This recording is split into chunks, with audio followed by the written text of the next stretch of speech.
সমকালের স্বাগত জানাচ্ছি। আমি সুজন মহন্ত। দর্শক, কুড়িগ্রামে গত কয়েকদিন ধরে যদি আমরা বলি যে কুড়িগ্রামের প্রকৃতিতে কিন্তু আসলে শীত নেমে গিয়েছে। আর যদি এখন অগ্রহায়ণ মাস চলছে, এই অগ্রহায়ণ মাসে কিন্তু কুড়িগ্রামের প্রকৃতিতে শীতের যে তীব্রতা সেটি কিন্তু আসলে গত দুদিন ধরে আসলে কেমন শুরু করেছে। তো কুড়িগ্রামে যে আমরা যে শীতের যে তীব্রতা দেখছি, যে বিগত বছরগুলোতে আমরা যেটা দেখেছিলাম যে কার্তিকের শুরুতে আসলে যে শীত নেমেছিল সেটি কিন্তু আসলে কুড়িগ্রামে গত বছর এবং এই বছর আমরা যেটা দেখছি যে শীতের যে তাপমাত্রা সেটি কিন্তু এখন পর্যন্ত মানে ধীরে আর কি নামছে। এবং কুড়িগ্রামে যদি আমি ঘন কুয়াশার কথা আপনাদের বলি, তো ঘন কুয়াশা না থাকলেও আসলে কুড়িগ্রামে যে শীতের যে তীব্রতা সেটি কিন্তু কিছুটা হলে একটু একটু করে বাড়ছে।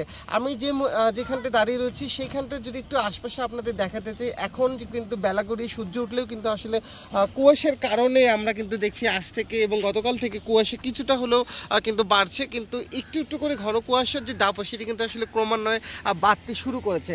এবং কুড়িগ্রামের আবহাওয়া অধিদপ্তর যেটা জানাচ্ছিল গত দুদিন আগে যে তাপমাত্রা, সেই তাপমাত্রা কিন্তু আসলে যেটা ছিল যে 11 এবং 12 ঘরের যে তাপমাত্রা সেটি কিন্তু আজ 13.3 ডিগ্রি আসলে রেকর্ড করা হয়েছে সকালবেলা। এবং সেই যে আমরা দেখছি যে শীতের যে ঘন ঘটায় সে কুড়িগ্রামের যে সেটি কিন্তু আসলে নামতে শুরু করেছে। এবং আমরা যদি একটু বলি যে আসলে কুড়িগ্রামে যে শীতজনিত রোগী, আমরা গত দুদিনেও আসলে খোঁজ নিয়েছি কুড়িগ্রাম জেলার যে শীতজনিত রোগীর সংখ্যা হাসপাতালগুলোতে এখন পর্যন্ত তেমন কিন্তু আসলে চোখে পড়ছে না। এবং ডাক্তার চিকিৎসক যেটা জানাচ্ছেন যে আসলে কুড়িগ্রামে যে শীতের যে ঘনঘটা সেটি আসলে এখন পর্যন্ত যে তাপমাত্রা বা যে শীতের কারণে এখনকার মানুষের যে কষ্টের দুর্ভোগ সেটি কিন্তু আর কয়েকদিন গেলেই হয়তো তাদের চোখে পড়বে। এবং এখানকার আবহাওয়া অধিদপ্তর যেটা জানাচ্ছেন যে শীতের মধ্যে যে জলীয় বাষ্পের পরিমাণ, সেই জলীয় বাষ্পের পরিমাণ যদি একটু বাড়ে, হ্যাঁ, যেমন গতকাল যে জলীয় বাষ্পের পরিমাণ ছিল আসলে 80 তার আগের দিন ছিল 96, তো সব মিলিয়ে এখানকার যদি শীতের জলীয় বাষ্পের যে আর্দ্রতা, সেই আর্দ্রতা বাড়ার কারণে কিন্তু এখানকার যে শীত সেটি কিন্তু আসলে ঘনীভূত হয়। এবং আরেকটি বিষয় আপনাদেরকে জানিয়ে রাখি, কুড়িগ্রামে যে গুড়ি গুড়ি যে কুয়াশার দৃষ্টি সেটি কিন্তু আসলে ভোর থেকে পড়তে শুরু করেছে এবং বিকেলের পরে কিন্তু আসলে সূর্যের যে ঘনঘটা সেটি কিন্তু কমে যাচ্ছে।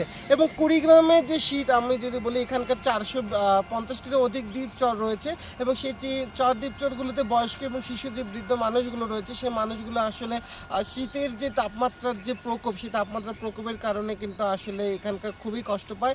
এবং এখানকার বাসিন্দারা যেটা জানাচ্ছেন যে তারা বিভিন্ন সময় যে শীতের যে বস্ত্র বিতরণ করা হয় সেটি যেন আসলে গরম পোশাকে পরিণত করা হয় এমনটাই জানাচ্ছিলেন। তো সব মিলে কুড়িগ্রাম জেলায় আজকে আমরা এখন পর্যন্ত সূর্যের যে গড়িয়েছে এবং সূর্যে আমরা আসলে দেখছি ঘন কুয়াশার কারণে সূর্য কিন্তু আসলে কিছুটা ঢাকা পড়েছে। তো সব মিলে কুড়িগ্রাম জেলায় এই ছিল আমার কাছে শীতের সর্বশেষ পরিস্থিতি।